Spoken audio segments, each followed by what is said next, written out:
बिस्मिल्लाहिर्रहमानिर्रहीम। अस्सलाम वालेकुम नाज़रीन, very warm welcome to BBC 11 headline news. नाज़रीन, हमारे तमाम देखने वालों, सुनने वालों और चाहने वालों को नया साल 2020 मुबारक हो।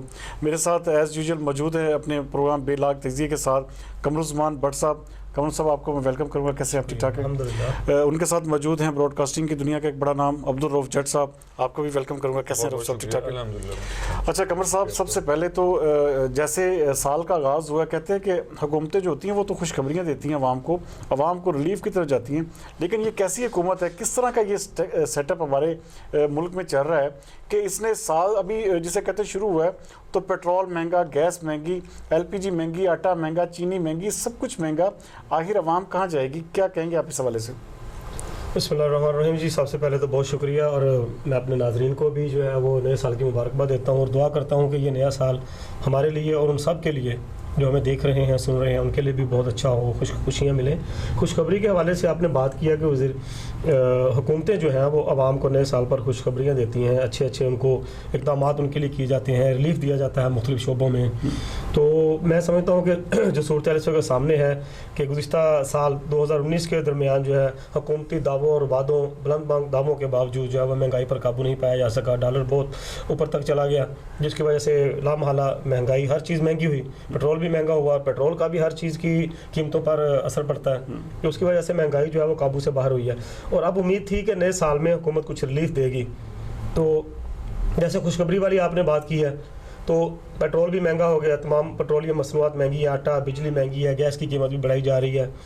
और खुशखबरी की बात आपने की है, तो ये मैं यही इस हवाले से कहना चाहूँगा कि वाकई ही उन्होंने वज़ीर-ए-आज़म ने या हुकूमत ने नए साल के आगाज़ पर खुशखबरी ज़रूर दी है।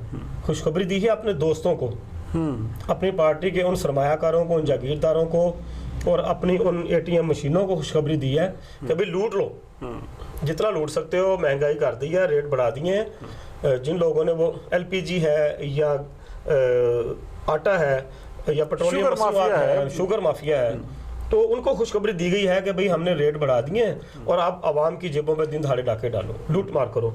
तो मैं यही समझता हूँ कि ये एक इंतहाई नामुनासिब और जो है ना वो इस वक्त काबिल शर्म कहूँगा इसको मैं, कि वज़ीर-ए-आज़म इमरान खान जहाँ एक तरफ दावे कर रहे थे कि मैं आवाम को रिलीफ दूंगा, आवाम के लिए ये करूँगा, कुर्बानियाँ दूंगा, लेकिन उन दावों के बावजूद जो वो फिर ये भी कह रहे थे कि 2020 में आने वाले साल में जो है आवाम को खुशखबरियाँ मिलेंगी। बड़ी साल 2019 सारा साल यही एक केसट चलती रही है, टेप चलती रही है कि 2019 जो है मुश्किल है और 2020 में जो है आवाम को खुशखबरियाँ मिलेंगी, आवाम को रिलीफ मिलना शुरू हो जाएगा। लेकिन ये तो पहली तारीख से, पहले दिन से ही 2020 के आगाज़ ही महंगाई से हुआ और उन पर एक मज़ीद इक़्तिसादी और माशी बोझ डाल दिया गया है, जिसकी वजह से आवाम जो है वो, आवाम क्या है, उनकी अपनी PTI जो पार्टी है, हुक्मरान जमात है, हुक्मरान जमात के लोग जो हैं वो बुरा भला कह रहे हैं।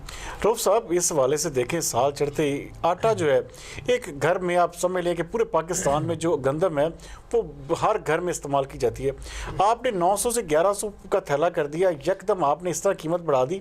अब कोई गरीब आदमी कैसे, यहाँ पे 1100 रुपये मन गंदम होती थी, अब 1100 रुपये का 20 किलो का आटे का थैला हो गया, तो आवाम कहाँ जाएगी? किस तरह, क्या देखते हैं आप महंगाई को?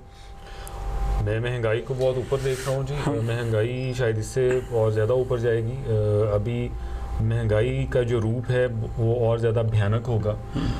दरअसल होता ही है जी कि जब हम ऑपोजिशन में होते हैं, हम प्लानिंग करते नहीं हैं, सिर्फ बातें करते हैं और हम लफ्ज़ ढूंढ रहे होते हैं कि आज हमने कौन सा लफ्ज़ ऐसा आवाम को कैसे बेवकूफ़ कैसे बनाना है और कौन सा लफ्ज़ है जिसमें हमने हुकूमती जो पार्टी है, हुकूमत का जो तर्जमान है, उस पर हमने तनकीद करनी है। अगर यही सारी जो अपनी एफ़र्ट है, यही सारी कोशिश जो है वो उस वक्त हम अपने होमवर्क पे लगाएं, अपना होमवर्क करें कि जब हम हुकूमत में आएंगे हमने इन सारी चीज़ों को कैसे हैंडल करना है, तो ऐसा ना हो। आप देख लें कि जो मौजूदा हमारे हैं वज़ीर-ए-आज़म जो हैं, उनकी बहुत सारी ऐसी वीडियोस हैं, बहुत सारे ऐसे उनके बयानात हैं कि जब महंगाई होती है इसका मतलब है हुक्मरान करप्शन कर रहे हैं, तो इसका मतलब है कि खान साहब अब आप करप्शन कर रहे हैं, ठीक है। और फिर जब पेट्रोल महंगा होता है तो कहते हैं जी जो टैक्सेस के पैसे हैं ये इनकी जेबों में जाते हैं। तो इमरान खान साहब क्या ये पैसे अब आपकी जेबों में जा रहे हैं? नहीं जा रहे हैं, मैं मानता हूँ नहीं जा रहे। कोई भी ये नहीं कहता कि आपकी जेबों में जा रहे हैं, लेकिन आप महज अपनी सियासत चमकाने के लिए इस तरह की बयानबाजी मत करें। रऊफ साहब, सितम तो ये कि आज 25 रुपए फी किलो एलपीजी का इजाफा हो गया। हाँ, मैं बिल्कुल मैं उसी तरफ आ रहा हूँ। देखें, जो चीज़ें, ये सारी चीज़ें एक प्लानिंग का जो हिस्सा होनी चाहिए थी वो नहीं है। मैं यही बात कर रहा हूँ कि हम ये नहीं समझते कि ये टैक्सेस का पैसा गवर्नमेंट की जेब में जा रहा है। हाँ, गवर्नमेंट के खजाने में जा रहा है, कौमी खजाने में बिल्कुल जा रहा है। हम ये नहीं समझते कि अगर महंगाई कहीं हुई है तो उसकी जो पैसे हैं वो हमारे जो प्राइम मिनिस्टर साहब हैं उनकी जेब में जा रहे हैं। लेकिन हम ये ज़रूर कहेंगे कि ये आपकी नालायकी है, आपकी काबीना की नालायकी है, जिस वजह से ये मिसमैनेजमेंट है, जिसकी वजह से महंगाई बढ़ रही है। गरीब जो है, अब देखें सर्दियाँ हैं जी, आप लंडा बाज़ार पे चले जाएं, पहले गरीब के पास एक सहारा होता था, सर्दियाँ आती थी वो लंडा बाज़ार जाता था, वहाँ पे उसको 100-200 में एक बड़ी अच्छी चीज़ उसकी मिल जाती थी और उसके कुछ सर्दी के 3-4 माह उसके जो है वो सुकून से निकल जाते थे। अब तो लंडा बाज़ार जो है वो लंदन बाज़ार बन गया, अब वहाँ पे भी जाके आप शॉपिंग नहीं कर सकते। अच्छा, वो तो चले हो गया। अब भूख, ऐसी चीज़ें यहाँ पे मिक्स हो गई हैं जी। पहले कहते थे कि रोटी के बगैर गुजारा नहीं है, अब रोटी क्या किसी भी चीज़ के बगैर गुजारा नहीं है, चूँकि ये सारी चीज़ें, ये जो सहूलियात थी, गैस जो है ये सहूलियात में शामिल थी, इसी तरह से और भी बहुत सारी चीज़ें जो सहूलियात में शामिल थी वो अब हमारी ज़रूरियात बन गई हैं। बिजली, एक टाइम पे हमारे बड़ों ने बिजली के बगैर उन्होंने अपनी ज़िंदगी गुजारी है, उन्होंने, बल्कि मैंने सुना है आपकी बिजली से मुझे याद आ गया, नेपरा ने कल जो यकम गुजरी है ₹1.56 रेट बढ़ा दिया यूनिट। मैंने आपको इब्तदाई में एक बात कही कि जी ये जो महंगाई है इसकी शक्ल अभी और भयानक होगी, इसकी जो शक्ल है इससे भी और एक हमें खौफ आएगा, एक डाइन की सूरत जो है वो हमें इख्तियार करती नजर आ रही है। वो कि हमें मैंने तो जिंदगी में अभी तक नख्वाब में मैंने डाइन जिसको हम बोलते हैं, जो एक इंतहाई खौफनाक चेहरा जो तिलिस्माती, या हम अगर महंगाई की सूरत में आ रहा है, तो ये अब मुझे समझ आ रही है कि वो किस सूरत में वो होती होगी, वो यकीनन वो महंगाई की सूरत में होती है। अच्छा कमर भट्ट साहब, आप जैसे बात कर रहे थे शुगर माफिया, लैंड माफिया, फलां माफिया, कैन माफिया, अब सारे माफिया जो हैं उनके लिए तो इमरान खान साहब ने बाकायदा अपने पिछले हफ्ते की तकरीरों में भी कह दिया है कि जनाब हमने तरमीमी आर्डिनेंस नैब का एक ऐसा पेश कर दिया है जिसमें मेरे बिजनेसमैन दोस्त जो हैं वो भी मुस्तफीद होंगे, मेरे जो ब्यूरोक्रेट्स हैं जो काम नहीं करते थे पूरी खुली तरह से छूट दे दी कि आप सुकून से करप्शन करें। क्या कहेंगे नैब तरमीमी आर्डिनेंस पे जो पिछले हफ्ते से आज तक जिसे कहते हैं कि अदालतें जो अब वजाहतें मांग रही हैं, क्या कहेंगे इस हवाले से? जी मैं तो ये कहूँगा, बल्कि हमने 2 प्रोग्राम पहले भी जो है ना इस नैब की जो रिलीफ मुहिम जो है उस हवाले से हमने बात की थी, उसमें जिसमें हमने जिक्र भी किया था कि नवाज शरीफ साहब पर इल्ज़ामात इतने भरमार, फलां रेफरेंस, और उसके बाद वो एक तिब्बी जो NRO हो गया और उसके बाद वो मुल्क से चले गए, खामोशी हो गई। उसके बाद दूसरे भी जो मुस्लिम लीग नून के हैं वो ऐसा करके उनको भी बाहर निकाला जा रहा है। हालिया तौर पे राना सनाउल्लाह जो है वो भी ज़मानत पे आ गए हैं। उसके बाद अगर अच्छा कैसी बात है, मैं आपकी बात काट रहा हूँ, आपने हमारे प्रोग्राम में पिछली जो महीने की 29 तारीख थी ना नवंबर की, आपने पहले कह दिया था कि ज़मानत बिल्कुल इनकी तय हो चुकी है। वो नज़र आ रहा था क्योंकि शवाहद जो है वो ये नज़र आ रहे थे, क्योंकि केस चल रहा है लेकिन राना सनाउल्लाह के खिलाफ कोई किसी किस्म का कोई सबूत मुहैया नहीं कर सके। वीडियो कह रहे थे वो शहरयार अफरीदी, वीडियो बड़े ऐलानात हर जगह कर रहे थे कि अल्लाह को जान देनी है, हमारे पास वीडियो है, लेकिन सबूत भी उन्होंने अल्लाह को वीडियो नहीं, कोई फुटेज नहीं, कोई किसी किस्म का और रिकॉर्ड नहीं। बहुत बड़ा जी हमने रैकेट पकड़ लिया है राना सनाउल्लाह के जो मंशियात का ग्रुप है, जो उस रैकेट का राना सनाउल्लाह के अलावा कोई एक बंदा भी और नहीं पकड़ा गया। मजे की बात कमर साहब ये देखें कि जो बंदे 15 उनके साथ गए थे जिनकी जमानतें, उसके सगासा ये भी नहीं किया कि जाके उनकी जमानतों के ऊपर जाके कोई पिटीशन फाइल करे कि उनकी जमानतें कैंसिल हो जाए। मैं कमर साहब की बात को थोड़ा सा आगे बढ़ाऊंगा। जो इन्होंने भी ये कहा कि जी उसने कहा कि मैंने, वो जो वजीर साहब ने कहा मैंने जान अल्लाह को देनी है, और अच्छा 2-3 चीज़ें कमर साहब माजरत मैं आपका टाइम में ले रहा हूँ, 2-3 चीज़ें इसमें मिक्स हो रही हैं जी। जब कोई इदारा कार्रवाई करता है तो हुकूमत कहती है हमारा इससे कोई ताल्लुक नहीं है, अदारे आज़ाद हैं।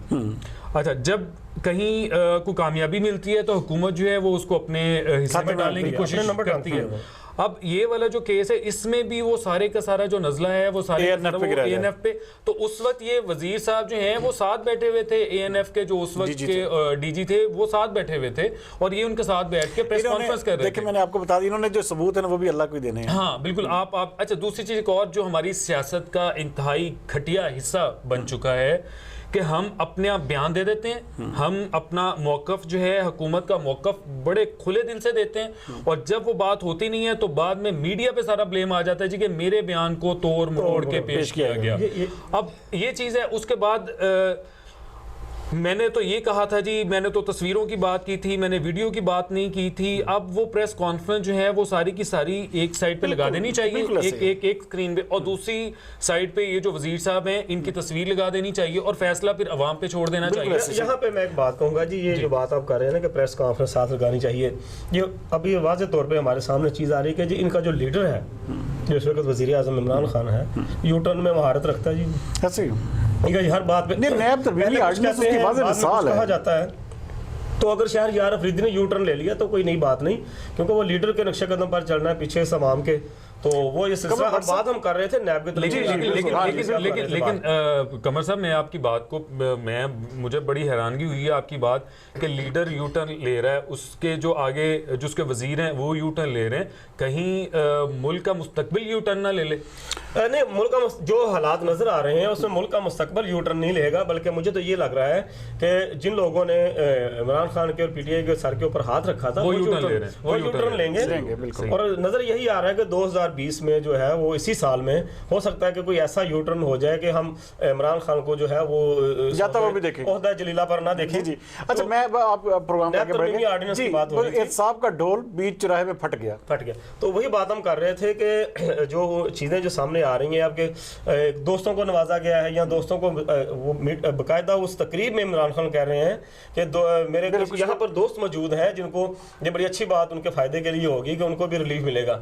अब आड़ ये ली जा रही है कि जी कारोबारी सरगर्मियां बहाल करने के लिए ये तरमीमी आर्डिनेंस लिया जा रहा है। तो भाई जो फाजल जो सुप्रीम कोर्ट है या हाई कोर्ट है उसके फाजल जजेस जो बैठे हैं, जो तमाम आर्डिनेंसेस कवानीन आइन को उनके उंगलियों पर उनको वो याद होती हैं चीज़ें, हर चीज़ उनको पता होता है, वो खुद कह रहे हैं कि जी नैब तरमीमी आर्डिनेंस की लैंग्वेज ऐसी है कि अगर हम एक बार फिर जो है वो ला करके आए तो फिर भी हमें इसकी समझ नहीं लगेगी शायद। तो ये अफसोसनाक मरला है कि एक आला अदलिया में बैठे हुए जजेस हजरात वो इस तरह के हवाले से बात कर रहे हैं कि इनको हुकूमत को ज़रा भी एहसास नहीं कि ये एक तरमीमी आर्डिनेंस जो है अफरा तफरी में उजलत में लाया गया सिर्फ और सिर्फ अपने दोस्तों को नवाजने के लिए, मंजूर नजर अफराद को नवाजने के लिए और खास ब्यूरोक्रेट्स को। और खास तौर पर देखें चेयरमैन नैब ने क्या कहा था कुछ अर्सा पहले, उन्होंने कहा था हवा का रुख तब्दील होने जा रहा है, होगी तब्दील। उन्होंने वो बात की है। उसके बाद हुकूमत जो है, हुकूमती अमायदीन जो है, उन्होंने कहा भाई हवा का रुख तब्दील हुआ, कुछ नजर आया भी है। तो जब हवा का रुख तब्दील हुआ नैब का, तो उसके बाद एकदम से तरमीमी आर्डिनेंस लाया गया है कि ताकि हवा का रुख जो है वो उनके जो चहेते हैं, मंजूर नजर है, वो हवा का रुख जो हवा की जो ठंड है, जो सर्दी है, वो नैब की वो उनको तुम तक ना पहुंचे। तो ये वाज़े तौर पर है, बच्चा समझ रहा है कि किनको नवाजने के लिए ये तरमीमी आर्डिनेंस लाया गया है। हमारा मुल्क पहले दिन से कायदे आज़म रहमतुल्लाह अलैह की वफात के बाद से पाकिस्तान को नजरिया ज़रूरत के तहत चलाया जा रहा है, बिल्कुल ऐसे। और ये नैब तरमीमी आर्डिनेंस जो है ये भी उसी जो नजरिया जरूरत है उसी की पैदावार है और आने वाला वक्त ये चीज साबित करेगा। अब देखें, छोटी सी बात कहूँगा, नैब को अब देखें कमजोर किस तरह किया जा रहा है। अब ये कहते हैं कि जी ब्यूरोक्रेसी लुट के खा गई, शामिल होती है, ब्यूरोक्रेट भी शामिल होते हैं, लेकिन अब देखिए कि ये तरमीमी आर्डिनेंस कौन ला रहा है, मौजूदा गवर्नमेंट ला रही है, ये कोई ब्यूरोक्रेट नहीं ला रहे, जो एहतसाब का ढोल बजा रहे थे, गवर्नमेंट हुकूमत वही ये तरमीमी आर्डिनेंस ला रही है नजरिया जरूरत के तहत तहफ़्फ़ुज़ देने के लिए। अब कहते हैं कि अदारों को खराब किया जाता है। खराब कौन करते हैं? सियासतदान करते हैं। माजी में जब FIA कायम किया गया, एंटी करप्शन का महकमा कायम किया गया, CIA बनाया गया, स्पेशल ब्रांच बनाई गई और दूसरी लॉ इन्फोर्समेंट एजेंसीज जो कायम की गई हैं, उनकी कारकर्दगी अभी मौजूदा देख लें कि तमाम महकमे काम भी कर रहे हैं और अब नैब का इजाफा हो गया, तमाम महकमे काम कर रहे हैं, लेकिन पूरे मुल्क में कराची से खैबर तक आप देखें करप्शन भी वैसे ही हो रही है, बेज़ाब्तियां भी वैसे हो रही हैं, लूटमार भी वैसे ही हो रही है, लोगों की इज्जत जानो माल का तहफ़्फ़ुज़ वैसे ही नहीं हो रहा, बिल्कुल लुट रहे हैं लोग, कानूनियत अरूज पर है, इतने ज्यादा महकमे। अब एक नैब का महकमा बना लिया, अब खराब कौन कर रहा है नैब को? मौजूदा हुकूमत। मैं भी इस पे मैं बात करना चाहूँगा जी।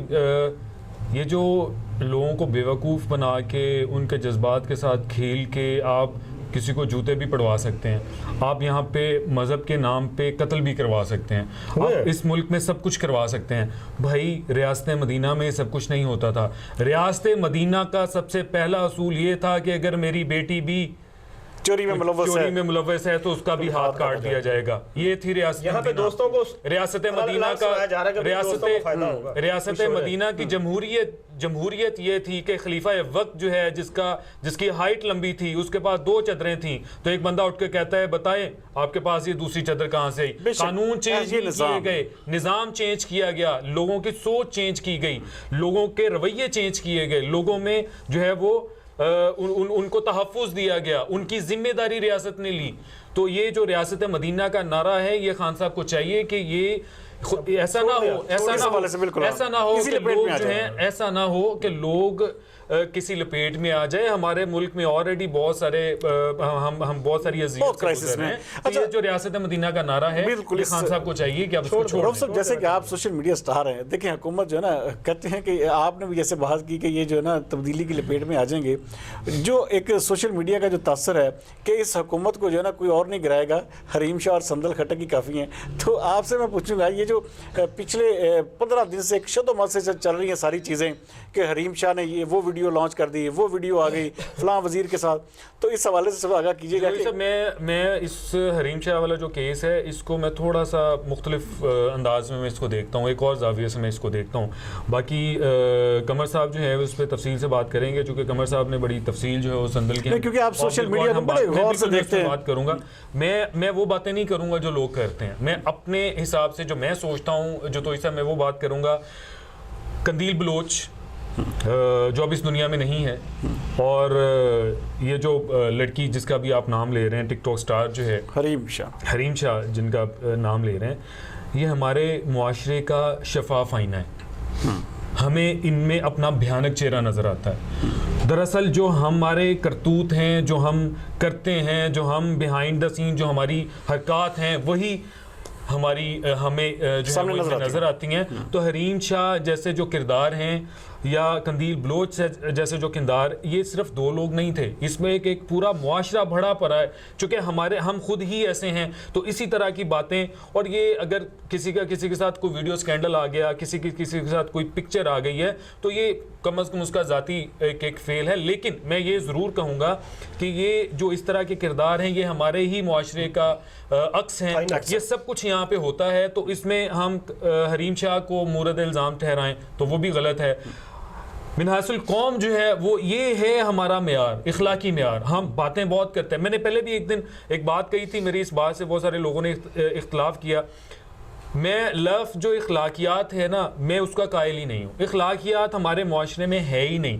दरअसल इखलाकियात का जो लफ्ज़ है ना, मैं उसको समझता हूँ कि ये इमोशनल ब्लैकमेलिंग का दूसरा नाम है। मेरे लिए इखलाकियात कुछ और हैं, आपके लिए इखलाकियात कुछ और है, राह चलते के लिए इखलाकियात कुछ और है। हम किसी की इखलाकियात पे नहीं चल सकते। लिहाजा मैं तो इस मामले में चूँकि हरीम शाह को मैं समझता हूँ कि उसमें मुझे अपना अक्स नज़र आता है, अपनी कौम का अक्स नज़र आता है, तो मुझ में इतनी हिम्मत नहीं है कि मैं उस लड़की पे बात कर सकूं। कमर भट्ट साहब आप बताइएगा, ये रऊफ जट साहब ने तो बिल्कुल बरी ज़िम्मा हरीम शाह को करार दे दिया। क्या बहसियत वज़ीर, बहसियत कैबिनेट मिनिस्टर या कोई भी आप हुकूमती ओहदेदार होने के साथ साथ आप इस तरह की गैर अखलाकी सरगर्मी में मुलव्वस हों, और आपका लीडर जो है वो बजाय आपको कोई क्रिटिसाइज़ करने के या आपको कबीना से निकालने के आपकी जो है सारे लुक आफ्टर कर रहा हो, तो क्या कहेंगे इस हवाले से? क्या ये किरदार घनौनी नहीं है?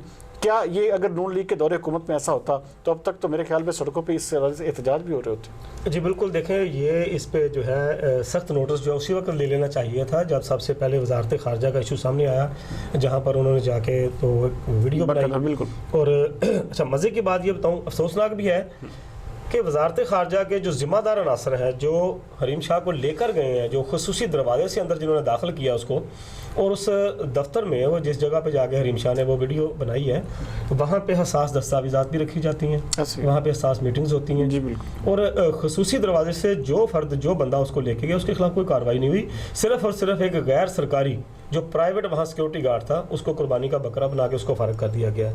तो हरीम शाह के हवाले से ये बता दूं, सबसे पहले तो ये बता दूं कि ये इसका असल नाम नहीं है। इसका असल नाम जो है वो फ़िज़ा हुसैन है, और इसके वालिद का नाम ज़रार हुसैन शाह है। ये 28 दिसंबर 1991 को जो है मनसेरा की उगी के इलाके शेरगढ़ हरियाला के रहायशी वहाँ पर गांव में रहने वाली है ये। और हरीम शाह ने ये 28 दिसंबर को ही अपनी जो है सालगिरह मनाई है अपनी। तो इस हवाले से ये मैं बताता चलूँ कि ये इसकी तालीम के हवाले से कुछ नहीं मालूम। इसकी शादी हुई थी अपने खालाजाद के साथ, कुछ अरसे बाद इसकी जो है ये टिकटॉक की हरकत की वजह से अलहदगी हो गई। दिल ब्लोच वाला सीन चल रहा है। इसकी एक बेटी भी है हरीम शाह की, जिसका नाम असल फिजा है। ये देखेंगे बड़ा ब्रेकिंग, ये तो इस हवाले से उसकी तो मार्केट वैल्यू गिर जाएगी वैसे। और अभी कुछ दिनों पहले सोशल मीडिया पर जो है इनके जो कुछ डॉक्यूमेंट्स जो है वो भी वायरल हुए हैं। तो हमारे जो सोशल मीडिया को चेक नज़र रखने वाले जो हमारे नाजरीन हैं वो इनको इस हवाले से बहुत सी मालूमात होंगी।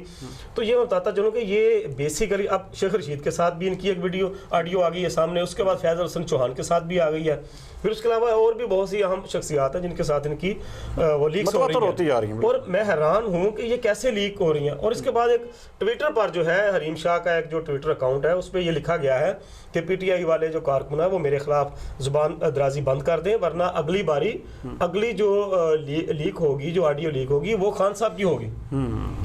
तो इस पे जब हरीम शाह से रब्ता किया गया तो हरीम शाह ने कहा कि जी मेरा ट्विटर पर कोई अकाउंट नहीं है, तो मैं खुद पीटीआई की सपोर्टर हूँ, मेरी फैमिली भी सपोर्टर है पीटीआई की, तो मैं कैसे अपने जो है वो पार्टी लीडर के खिलाफ इस तरह की कर सकती हूँ। लेकिन जो चीज़ें अच्छा, फिर अभी ताज़ा तरीन जो हरीम शाह ने दावा किया है, हमारे एक दोस्त हैं तो वो जो कुछ भी इस हवाले से आ रहा है तो वो उसको कहते हैं कि भाई ज़्यादा टेंशन ना लो, ये हरीम ज़दगी है, ये जो भी मामला हो रहे हैं। तो मैं अभी रिसेंटली एक बात हुई है शेख रशीद साहब के हवाले से, तो वो हरीम शाह वो कह रही है, बड़ा दावा किया उसने कहा जी मेरे बहनोई हैं। तो उनसे जब हरीम से पूछा गया कैसे बने, तो मेरी सहेली के साथ इसने निकाह किया हुआ है। तो शेख रशीद साहब अभी तक तो इस हवाले से खामोश हैं। हाँ। तो अगर वो हमारा ये प्रोग्राम देख रहे होंगे तो उम्मीद है कि शेख रशीद साहब अपना मौक़िफ़ देंगे इस पर कि वो किस हैसियत से हरीम शाह ने जो है वो दावा किया है कि वो मेरे बहनोई हैं। खामोशी है। नाज़रीन, जैसे कि आप सुन रहे थे कि पूरे नेशनल इश्यूज़ के ऊपर जो है ना इस वक्त हरीम शाह जो है ना वो छाई हुई है। और जिस तरह इमरान खान साहब नवाज ने अपने ज़ाती दोस्तों को और ज़ाती ब्यूरोक्रेट्स को, वो भी आपके सामने, कहीं मत जाइएगा। पीटीआई की एक और सूबे में हुकूमत है केपीके, उसको डिस्कस करेंगे एक छोटे से ब्रेक के बाद।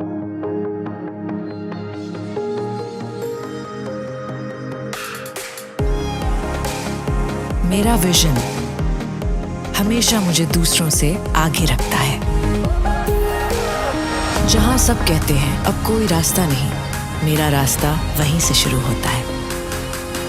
आवाजें वही हैं जो सबको सुनाई देती हैं, लेकिन मेरी धुन अलग है, क्योंकि मुझे बनाता है limitless honour attacks, so that I can see beyond limits, do beyond limits and capture beyond limits.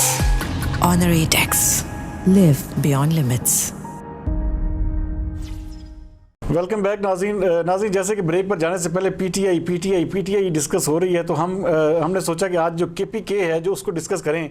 वहाँ पे एक बहुत बड़ा जो जिसे कहते हैं कि जब ये आपको याद होगा कमर भट्ट साहब कि जब शहजादा बरतानिया और वो शहजादा उसकी जो वाइफ थी आए थे, तो लोगों ने सोशल मीडिया पर एक चीज़ चला दी कि जी हमने भाई एक किस्म का मजाक की हद तक था कि जब तक बीआरटी मुकम्मल नहीं होता हम जो है ना पीटीआई के साथ है। तो बात यह है कि एक बीआरटी मनसूबे ने तो फूलों के शहर को जो है ना बिल्कुल दुनिया का गंदा तरीन शहर बना दिया है। आज तक जो हुकूमत इतने इख्तियारात के बावजूद एक मनसूबा मुकम्मल ना कर सकी, जो आज देखें ना शहबाज शरीफ का जो एक एवरेज आई है कि 35% के मुकाबले में बुजदार हुकूमत की जो कारकर्दगी 3% है, केपीके 0 है। तो ये बीआरटी मनसूबा ये क्या कौन देख रहा है वहाँ पे? ये सारे निज़ाम की जिसे कहते हैं ख़राबी अगर पीटीआई है तो फिर वहाँ पे ये कैसे सर्वाइव कर रहे हैं, किस तरह लोग इनको बर्दाश्त कर रहे हैं केपीके वाले? देखिए जी, आखिर में आपने जो बात की है कि उस्मान बुज़दार की कारकर्दगी के हवाले से, वो भी मैं टैली करूंगा इस हवाले से कि क्या कारकर्दगी है। लेकिन पहले चूंकि इशू आपने छेड़ा है केपीके का, बीआरटी है, मालम जब्बा है, उसके बाद इस तरह के और भी तरक्याती मनसूबे हैं जिनमें जो अब बेज़ाब्तगियाँ, करप्शन सामने आ रही है। और ये छोटे मोटे मामला नहीं है, बहुत बड़े बड़े हैं और आने वाले दिनों में पेंडोरा बॉक्स खुलेगा। बिलियन ट्री मनसूबे हैं। और मुझे लग रहा है कि चेयरमैन नैब ने जो बात की थी कि हवा का रुख तब्दील हो रहा है, वो उनमें ये भी शामिल है कि केपीके में जो तरक्याती मनसूबों में करप्शन की गई है, जो नवाजा गया है गैर कानूनी तौर पर, तो इसमें जब सबसे पहले तो बीआरटी मनसूबे की बात करें, अभी ये 1-2 रोज़ पहले ये एक बहुत अहम शख्सियत से बातचीत हो रही थी इसी हवाले से, तो वो बातों में जिक्र छिड़ गया ये बीआरटी का। तो उन्होंने बताया, वो इंजीनियर भी हैं तो उन्होंने कहा है कि मैंने खुद जाके वहाँ पर विज़िट किया है BRT का, तो उसमें ये देखा है कि इंतहाई अफसोसनाक ये पहलू है कि जहाँ पर ये मोड़ बनाए गए हैं, वो जो गाड़ी वहाँ से गुजरनी है वो गाड़ी मुड़ ही नहीं सकती वहाँ पर। यानी कि वो BRT के जो मनसूबे के तहत जो मोड़ हैं उनके, वो रास्तों में जो मोड़ बनाए गए हैं वहाँ पर जो गाड़ी है वो वहाँ से मुड़ ही नहीं सकती। तो अब अगर वो उसको अगर तोड़ के दोबारा बनाएंगे, नया मनसूबा उसको तमाम काम करना पड़ेगा, वो तो उसका दो चीज़ें होंगी। एक तो वो टूट फूट बहुत ज़्यादा होगी, उसकी लागत बढ़ेगी और उसके बाद फिर जो है अपने ठेकेदारों को नवाजा जाएगा, अपने जो सियासतदान हैं, अपने जो दोस्त अहबाब रिश्तेदारों को नवाजा जाएगा। तो ये मैं समझता हूँ कि आने वाले दिनों में, बल्कि ये गले की हड्डी बन चुका है PTI की वहाँ पे KPK में बन चुका है, और आने वाले दिनों में ये बहुत बड़ा पेंडोरा बॉक्स खुलेगा। सिर्फ BRT नहीं, इसके अलावा दर्जनों ऐसे और मनसूबे सामने आएंगे जिसके हवाले से परवेज़ खटक साहब पर और दीगर जो वहाँ के जो सूबाई जो हुक्मरान है वहाँ पर, उनके हवाले से बहुत सी बातें सामने आ रही हैं। मिलियन ट्री मनसूबे में कहते हैं बड़ी करोड़ों की करप्शन। खास तौर पर एक और बड़ा मनसूबा जो सामने आ रहा है कि शजरकारी के हवाले से, जी बिल्कुल, क्लीन एंड ग्रीन पाकिस्तान के हवाले से जो मनसूबा था उस पर करोड़ों रुपए जो है वो लगाए गए हैं, कि दरख्त लगाए गए हैं। अब वो भी मैं समझता हूँ कि उसमें भी जो है वो नैब की या किसी और महकमे की नज़र पड़ जानी है कि वो दरख्त जो है वो सिर्फ कागजात में लगाए नज़र है, लेकिन वहाँ पे नज़र जाने दी नहीं जा रही। तो ये चीज़ है कि वो अभी जो है वो शजरकारी के हवाले से भी बहुत बड़ा इशू इनका उठेगा आने वाले दिनों में, कि भाई वो दिखाएं जी वो कहाँ पर लगे हैं। वो सिर्फ कागजों की हद तक वो शजरकारी की गई है। अमली तौर पर जो अल्लाह ने ये ज़मीन पैदा किया उस पर वो शजरकारी नहीं है। अपने रऊफ जट साहब, आप थोड़ा सा इस हवाले से कि आपकी बड़ी पुलिस डिपार्टमेंट बड़ी गहरी नज़र आप रखते हैं वहाँ पे। ये देखें आप KPK के अपना सूबा, अपनी हुकूमत, अपना वज़ीर आला, उसके बावजूद ये तीसरा के चौथा IG जो है उन्होंने सनाउल्लाह अब्बासी को वहाँ पे IG डिप्यूट कर दिया गया है, तो वहाँ सिंध से स्पेशली तौर पे लेके लाया गया है वहाँ पे। तो क्या कहेंगे, किस तरह की वहाँ पे सिस्टम कैसे चला रहे हैं? वज़ीर आला साहब सोए हुए हैं, कोई पूछता नहीं, कोई मीडिया की वहाँ पे जिसे कहते हैं कोई उठाता नहीं, क्योंकि इमरान खान साहब ने नेशनल इश्यूज़ को इस हद तक छेड़ा हुआ है कि KPK को पूछता ही कोई नहीं है। असल में जी सिवाय सिंध के बाकी जितने भी हमारे 3 जो प्रोविंस है, बल्कि एक और भी है गिलगित बल्तिस्तान जो है वो, उसमें भी ये 3 की मैं ख़ास तौर पे बात करूँगा। बलूचिस्तान हो गया, KP हो गया, पंजाब हो गया, तो डमी वज़ीर आला जो हैं वो इसमें रखे हुए हैं, और बाकी ब्यूरोक्रेसी है, चीफ सेक्रेटरीज़ हैं पीछे। वो जो मेरा ख्याल है, अगर मैं अल्लाह करे मैं गलत हूँ, जो शायद डायरेक्ट रिपोर्टिंग है इमरान खान साहब को या इमरान खान साहब के किसी नुमाइंदे को, ये वज़ीर आला को नहीं है। तो इसलिए वज़ीर आला जो है वो तो हमें डमी नज़र आएंगे।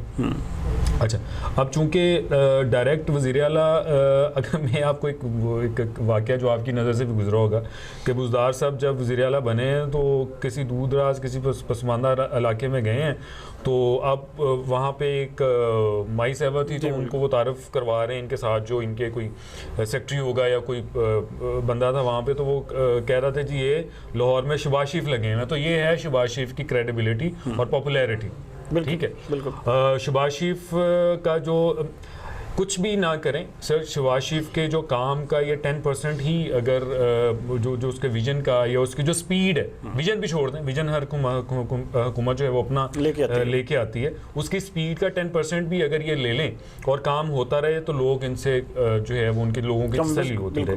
जहाँ तक आपने बात की है कि अपना सूबा मुल्क इनका अपना है, वज़ीर आज़म जो है वो PTI का वज़ीर आज़म है, और इससे पहले जो KP में हुकूमत थी वो PTI की हुकूमत, वहाँ पे खास हुकूमत है ना, खास बिल्कुल, क्योंकि वहाँ पे ऑलरेडी 5 साल इन्होंने गुजारे हैं। आप ये कहना चाह रहे हैं कि वहाँ पे ऑलरेडी इन्होंने 5 साल गुजारे हैं, तो हुकूमत भी अपनी है, वज़ीर आला भी अपना है, गवर्नर भी अपना है, सोच अपनी नहीं है। जो तो ये सब सोच वही पुरानी दकियानुसी है कि इस तरह से चला लें, इस तरह से चला लें, लीडर की ये सोच नहीं है। मैंने पहले भी एक दफ़ा, अब चूँकि हम प्रोग्राम इतने कर चुके हैं, वही बातें बार बार हमें करनी पड़ रही हैं।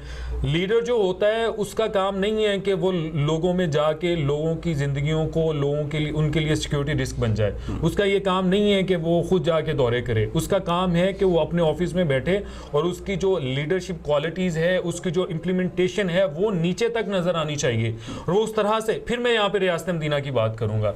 रियासत मदीना में क्या कहा गया था कि फलां किनारे पे अगर कुत्ता भी मर जाए तो मैं जिम्मेदार हूँ, वो लीडर थे। आप रियासत मदीना की बात करते हैं, वो भाई 1% ले लें, 0% आप जब तक इमरान खान साहब हमें डिस्कस तो करना पड़ेगा। हाँ, जारी बात है हमने हम इसलिए उनको डिस्कस कर रहे हैं ना, इसलिए उनको जो सब डिस्कस कर रहे हैं। मुझे खान साहब लगता है कहीं आप गुस्सा ना कर जाएं कि मैं आपको कहीं वो कह के मुखातिब कर रहा हूँ। जो तो सब बात सिर्फ इतनी सी है कि आप अभी बातों के अमल से निकल आए। मेरे एक बड़े प्यारे दोस्त हैं, बहुत सीनियर ब्यूरोक्रेट हैं फैसलाबाद में, बड़ा अच्छा उन्होंने अपना टाइम गुजारा है। उनका मुझे एक व्हाट्सएप आया तो उन्होंने कहा कि सनी लियोनी और इमरान खान की सबसे बड़ी दुश्मन इनकी अपनी पुरानी वीडियोस हैं। ठीक है, तो अब इसके बाद मैं बात चाहूंगा कुछ किसी और तरफ ना चली जाए। कमर साहब इस हवाले से थोड़ा सा आगाह कीजिएगा। आपने जैसे बात की लास्ट पे इस सेगमेंट में, मैं पूछना चाहूँगा कि आपने कहा कि मैं कंपैरेटिवली आपको बताता हूँ कि उस्मान बुज़दार और KPK प्लस इनकी जो एक एवरेज है, क्या कहेंगे शहबाज शरीफ और उस्मान बुज़दार? देखें जी, उसमें तो कुछ कहने की ज़रूरत ही नहीं है। जैसे इन्होंने बात कर दी है अब्दुर्रऊफ ने इस हवाले से, कोई छोटा सा वाक़या ही जो है वो हकीकत है यहाँ कर रहा है।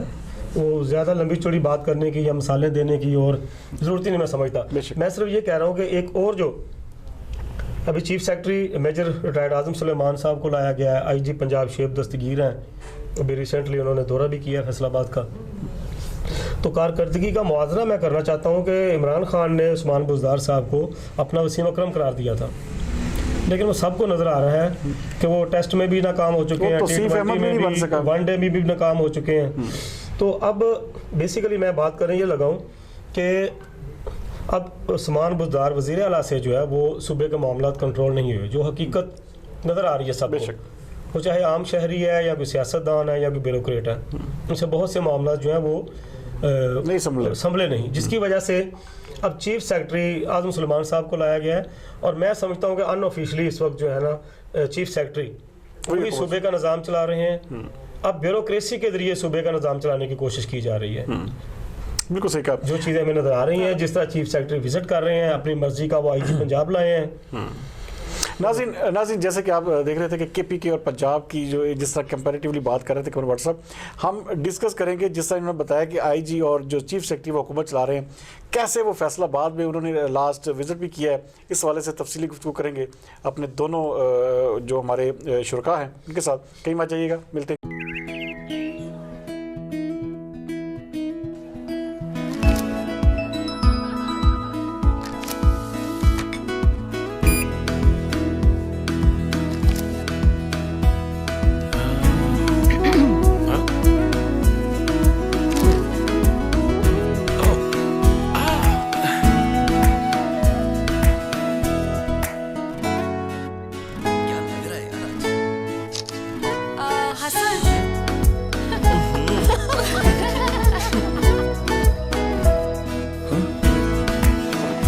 ये देखिए इसने क्या किया है, ये कौन सा तरीका है?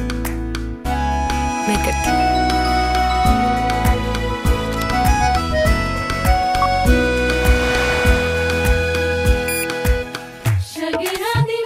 साफ हो गया जी।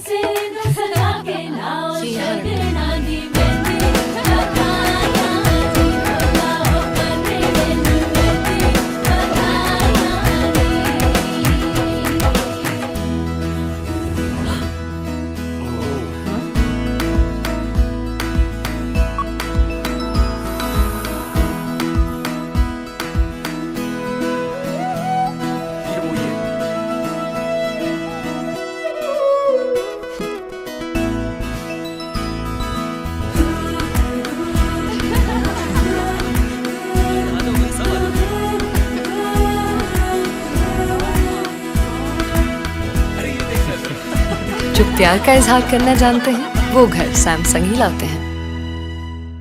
वेलकम बैक नाज़रीन। जैसे कि ब्रेक पर जाने से पहले मैं बात कर रहा था कि फैसलाबाद में भी जनाब चीफ सेक्रेटरी साहब जो जिसे कहते हैं डमी नहीं हम कह सकते, एक्चुअल वज़ीर आला जो हैं उनका विजिट भी हो चुका है। कमर भट्ट साहब आगाह कीजिएगा, आपने बड़ा उसको डीपली जाके वो सारी मीटिंग देखी है, जिस तरह के उनके अंदाज थे, जिस तरह की उनके सारी आमद थी IG और चीफ सेक्रेटरी की, तो क्या लगता है कि फैसलाबाद में कोई तब्दीली आएगी या वही बुज़दार स्टाइल ही चलेगा? जी सिर्फ फैसलाबाद की बात ना करें, अगर हम ओवरऑल देखें, क्योंकि वो चीफ सेक्रेटरी सिर्फ फैसलाबाद के नहीं है, पूरे पंजाब जी। मैं फैसलाबाद को मैं डिस्कस करना चाह रहा हूँ लास्ट में। हाँ जी, फैसलाबाद के तब्दीली के हवाले से बेसिकली जो है अब मैं समझता हूँ कि बुज़दार हुकूमत जो है या वज़ीर आला उस्मान बुज़दार पर ज़ाती तौर पर जो है वो मुकम्मल तौर पर मुख्तलिफ जो इक़दामात हैं या मुख्तलिफ किस्म के जो मामलात हैं उनको संभालने में नाकाम नज़र आए हैं, वो उनको हैंडल नहीं कर सके, जिसके बाद चीफ सेक्रेटरी आज़म सुलेमान को लाया गया। अब जो चीज़ मुझे नज़र आ रही है आने वाले वक्तों में शायद ये बात सच साबित हो जाए। आप देखेंगे कि सूबा पंजाब को एक चीफ सेक्रेटरी के ज़रिए चलाया जा रहा है, एक ब्यूरोक्रेट के ज़रिए चलाया जा रहा है, और इस पे सियासतदान जो वो बात करेंगे। अभी बहुत से लोगों को इन मामलात का वो समझ नहीं आ रही, लेकिन आने वाले दिनों में जिस तरह वो जाके। अच्छा, दूसरी बात यह है कि जब चीफ सेक्रेटरी आए हैं फैसलाबाद, यहाँ पर मीटिंग्स भी हुई हैं, यहाँ पर कोई अहम जो है फैसलाबाद में अब क्राइम की शरह भी बहुत बढ़ चुकी है, लॉ एंड ऑर्डर की सूरत हाल जो है इतनी अफसोसनाक है कि दिन दहाड़े अब घरों में, दुकानों पे, कारोबारी मराकज़ पर डकैतियाँ हो रही हैं, और तरह तरह एक बंदा आ रहा है पिस्टल के नोक पर जो है वो आगे लूट के तो जा रहा है वो, और उनको कोई पकड़ने वाला नहीं। और यहाँ पे जो मीटिंग हुई है, आईजी पंजाब भी आए हैं, चीफ सेक्रेटरी आज़म सुलेमान भी आए हैं, तो उसमें कोई उनके जाने के बाद कोई ऐसी अहम कोई चीज़ नज़र नहीं आई या हलचल नहीं नज़र आई पुलिस डिपार्टमेंट में या डिस्ट्रिक्ट मैनेजमेंट में। ये एक शोपीस विजिट था। मैं समझता हूँ कि सिर्फ ये जो इनका विजिट हुआ है वो मेरे ख्याल में सिर्फ TADA बनाने के अलावा और कुछ नहीं बना, उसमें कोई ख़ास चीज़ नज़र नहीं आई। वैसे कि वैसी है, कितने दिन हो गए आईजी पंजाब को और चीफ सेक्रेटरी का विजिट किए हुए, कोई उसमें तब्दीली नज़र नहीं आई, सवाए वो खुली कचहरी का ढोंग है, ड्रामा रचाया जा रहा है। उन खुली कचहरियों में भी अमल दरामद नहीं हो रहा। जो आर्डर्स हो रहे हैं वो चाहे RPO ऑर्डर कर रहा है, चाहे वो CPO ऑर्डर कर रहा है, चाहे वो कमिश्नर कर रहा है या DC कर रहा है, उन पर अमल दरामद होता नज़र नहीं आ रहा। बिल्कुल रऊफ साहब, आप की लास्ट मीटिंग्स हुई हैं पिछले हफ्ते में, नए जो RPO आए हैं, CPO आए हैं, आपने उनको थॉरली देखा भी है। अच्छा, जिस तरह से अब तो बाकायदा पहले डकैतियाँ होती थी, अब दौरान डकैती कत्ल भी हो रहे हैं। जो लोग बाहर निकलते हैं उनको ये पता होता है कि मेरे साथ डकैती हो सकती है, तब इंतजाम करके डकैती का भी निकलना पड़ता है। आप मुझे ये बताएं कि क्या ये जो नए RPO CPO आए हैं, क्या इनकी इस तरफ भी नज़र है, या पिछले एक महीने से उनका सिर्फ गुलदस्ते लेने का अमल ही जारी है? अच्छा, आपकी बात जो है उसको मैं डबल मीनिंग में लूँगा। एक, आपने ये कहा कि जब वो बाहर निकलते हैं उनको डकैती का इंतजाम करके भी निकलना पड़ता है, तो ये वाकई आपने बड़ी अहम बात कही। जी बिल्कुल ऐसा ही है। नंबर 1, एक तो उनको डकैती से बचने के लिए इंतजाम करना पड़ता है। दूसरा ये कि अगर डकैती के दौरान उनसे कुछ ना निकला तो फिर वो जान से जाएंगे। ठीक है, तो ये दो आपने जो बात की उसके दो मकसद निकले हैं, दो मायने हैं उसके। अच्छा, दूसरी बात, अभी मेरी RPO साहब से मुलाकात हुई, मेरी CPO से मुलाकात हुई है, इसके अलावा जो दीगर अफसरान चेंज होके आए हैं इस ज़िले में, इस डिवीज़न में, उनसे भी मेरी मुलाकात हुई है। तो फ़िलहाल जो RPO और CPO हैं वो अपनी हद तक तो कोशिश कर रहे हैं। उन्होंने, आपने देखा होगा कि एक बैच था, जिस बैच के मोस्टली लोग SHOs यहाँ पे लगे हुए थे, सब इंस्पेक्टर लेवल के वो लोग थे।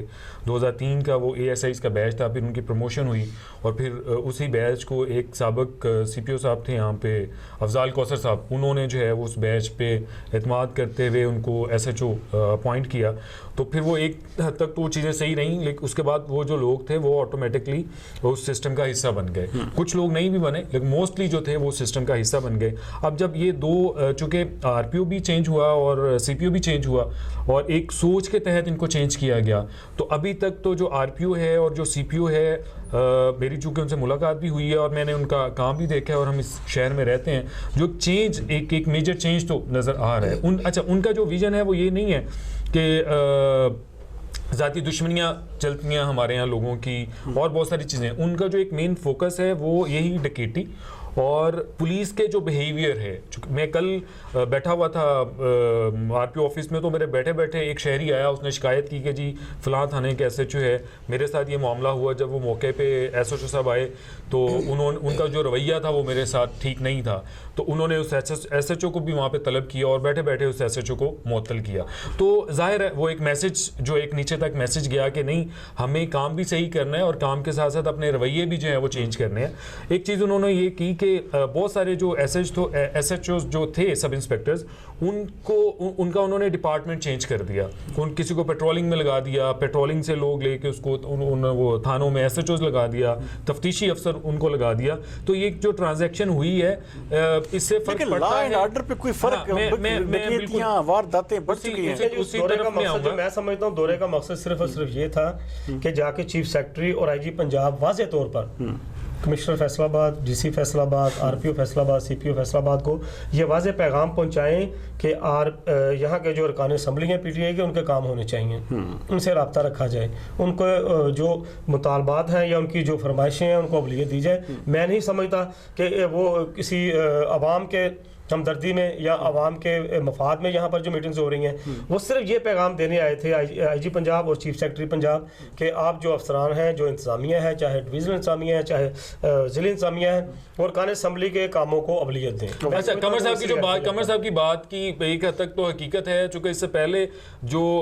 जिन अफसरों को यहाँ से चेंज किया गया, वो आपको पता है कि उनकी जो हमारे इलेक्टेड जो नुमाइंदे हैं उनके साथ उनकी बनती नहीं थी, या इनकी जो हमारे इलेक्टेड नुमाइंदे हैं इनकी उन ऑफिसर्स के साथ नहीं बनती थी, तो इसी वजह से इनको यहाँ से चेंज किया गया, ये तो सबको पता है। लेकिन हम चूंकि पुलिस के निज़ाम पे बात कर रहे थे, हम जो आरपीओ और जो सीपीओ का इख्तियार है और इख्तियार को इस्तेमाल करते हुए जो चीज़ें नजर आनी चाहिए उस पर बात कर रहे थे, तो मैं उस हवाले से बात कर रहा था के बावजूद भी हालात नहीं संभल रहे। जो कमर साहब ने जो बात की है चीफ सेक्रेटरी के दौरे की और आईजी पंजाब के दौरे की, तो वो बिल्कुल उसमें जो प्रेस रिलीज जारी हुई है उसमें बाकायदा ये लाइन मेंशन थी कि जो मेंबरान असम्बली हैं इनका ख्याल रखना है, इनके वकार का इनका ख्याल रखना और इनके साथ मिल के काम करना है। तो आपको पता है एक छोटी सी लाइन जो है वो पूरी डायरेक्शन दे देती है, तो वो बात भी अपनी जगह पे दुरुस्त है। लेकिन देखिए, थोड़ा सा चीज़ें बेहतर नहीं है। ये हुकूमत आई है, ये भी यही क्लेम कर रही है कि पिछली हुकूमत ने हमें अच्छा मुल्क नहीं दिया, पिछली हुकूमत,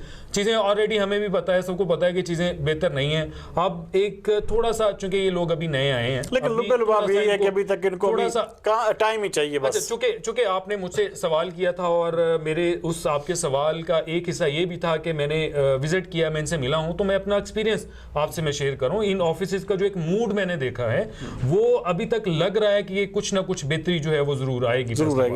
लास्ट में कमर भट्ट साहब, जैसे कि इमरान खान साहब जो है ना कल दौरा कर रहे हैं फैसलाबाद का, इस हवाले से थोड़ा सा आगाह कीजिएगा, क्या फैसलाबाद के शहरियों को इससे रिलीफ मिलेगा या डाक के वही 3 बात? देखें जी, ये बहुत बड़ा, ये एक सी पैक के तहत जो 3 तरजीही मंसूबे हैं, इकनॉमिक जोन्स हैं, उनमें एक अल्लामा इकबाल इंडस्ट्रियल सिटी जो फैसलाबाद में साइयां वाला के करीब बन रहा है, एक कराची में धाबे जी इकनॉमिक जोन है, और इसके अलावा एक पेशावर में रशकाई इकनॉमिक जोन है। और ये फैसलाबाद में जो Allama Iqbal industrial city economic zone जो बन रहा है, तरजीही पंजाब का वहाँ तरजीही इकनॉमिक जोन है।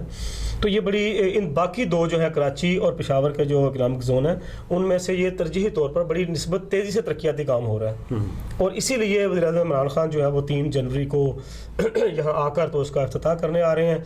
तो इस हवाले से बताता चलूँ कि ये FIEDMC Faisalabad industrial estate development and management company के तहत जो है ये अल्लामा इकबाल इंडस्ट्रियल सिटी जो है कायम किया जा रहा है, तो जिसका इफ्तिताह 4000 एकड़ रकबे पर मुश्तमिल है ये बेसिकली। और इसमें आपने बात की कि आवाम को फ़ायदा होगा या नहीं होगा, तो इसमें ये देखिए कि 400 से ज़ायद सनतें यहाँ लगेंगी, 25 से ज़ायद चीनी कंपनियां जो वो सरमायाकारी के मुआहदे कर चुकी हैं, जिनमें इसके अलावा और रोज़गार के कितने मौके पैदा होंगे? 2.5 लाख रोज़गार अफराद को रोज़गार मिलेगा। और इसमें 357 अरब रुपए की बैरूनी और मकामी सरमायाकारी जो वो हो रही है, जो फाइनल हो चुकी है सारी, तो इसी से आप अंदाज़ा कर लें। और सिर्फ 65 करोड़ रुपए से बिजली फराहमी के लिए रेड ग्रिड स्टेशन भी वहाँ पर लगाए जाने हैं। और शहर में एक तो 400 से ज़ायद सनतें नई वहाँ लगेंगी, इसके अलावा जो अंदरूनी शहर जो गुंजान आबाद इलाकों में पहले से सनतें कायम हैं वो भी वहाँ जाएंगी। तो इसी से आप अंदाज़ा कर लें कि इस इकनॉमिक जोन की जो है वो क़याम की वजह से रोज़गार के कितने मौके मिलेंगे, दूसरे कारोबार जो हैं उनके कितने मौके मिलेंगे। और यहाँ पर एक जो सबसे बड़ी बात, जो यहाँ पर जो सनतें लगेंगी उनको ड्यूटी फ्री मशीनरी की भी इंपोर्ट की इजाज़त ये छूट दी जा रही है। इसके अलावा 10 साल तक इनकम टैक्स से छूट जैसी जो है वो रियायत भी दी जाएगी। तो इसी से अंदाज़ा कर लें कि अगर ये सहूलतें वहाँ पर जो सनतकार हैं, चाहे वो पाकिस्तानी मुकामी सनतकार हैं, चाहे वो बैरूनी सनतकार हैं, तो वो अगर आ रहे हैं यहाँ पर, तो उन सहूलतों के मिलने की वजह से रोज़गार के कितने मौके आप समझ रहे हैं कि फैसलाबाद के शहरियों के लिए कुछ ना कुछ अच्छा जरूर होने जा रहा है? कुछ ना कुछ नहीं, ये बहुत ज़्यादा जो है वो रोज़गार के हवाले से और कारोबारी मौके भी मिलेंगे। लामाला जब वो सनतें वहाँ बनेंगी तो वो अल्लामा इकबाल इंडस्ट्रियल सिटी के जो सामने है या बाहर है उसके इर्द गिर्द इलाके हैं, वहाँ पे शहरी आबादी भी बनेगी, कॉलोनियाँ बनेंगी। उसके अलावा वहाँ पर दीगर जो होटल्स हैं, वहाँ पे दीगर रेस्टोरेंट बनेंगे, दीगर कारोबार, दीगर स्टोर्स, रोजगार के नए से नए मौके वहाँ पे मिलेंगे, मुलाजमतें वहाँ भी मिलेंगी इंडस्ट्रियल सिटी में। सिर्फ इंडस्ट्रियल सिटी जो अल्लामा इकबाल इंडस्ट्रियल सिटी है, सिर्फ वहाँ पे उसके अंदर जो है 2.5 लाख मौके हैं। और आप अंदाजा करें कि जब वो इंडस्ट्रियल सिटी बन जाएगा उसके बाहर कितने मौके मिलेंगे। नाज़रीन, जैसे कि आप सुन रहे थे कि कमर भट्ट साहब ने आपको बताया कि फैसलाबाद में बहुत मेगा प्रोजेक्ट जो है उसका इफ्तिताह करने कल वज़ीर-ए-आज़म पाकिस्तान इमरान खान तशरीफ़ ला रहे हैं।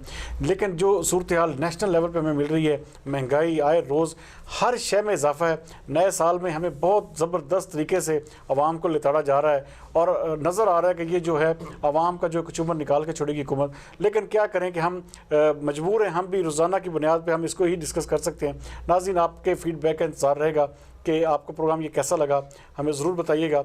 अगले प्रोग्राम बेलाग तजिए तक के लिए इजाज़त दीजिए मुझे और कमरुज़्ज़मान भट्ट साहब और रऊफ़ जट साहब को। तब तक के लिए पाकिस्तान जिंदाबाद।